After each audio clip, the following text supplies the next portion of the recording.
Hi అండి. So ఇవాళ నేను ఒక సాంగ్ పాడాలనుకుంటున్నాను. సో చిత్ర గారి సాంగ్.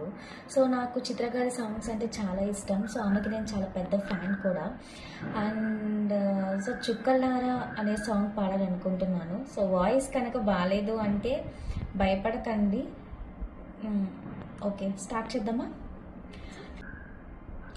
చుక్కలారా చూపులారా ఎక్కడమ్మా జాబిలి, మబ్బులారా మంచులారా తప్పుకుండే దారిది, వెళ్ళనివరా విన్నెలింటికి, విన్నపించరా విన్నెలింటికి.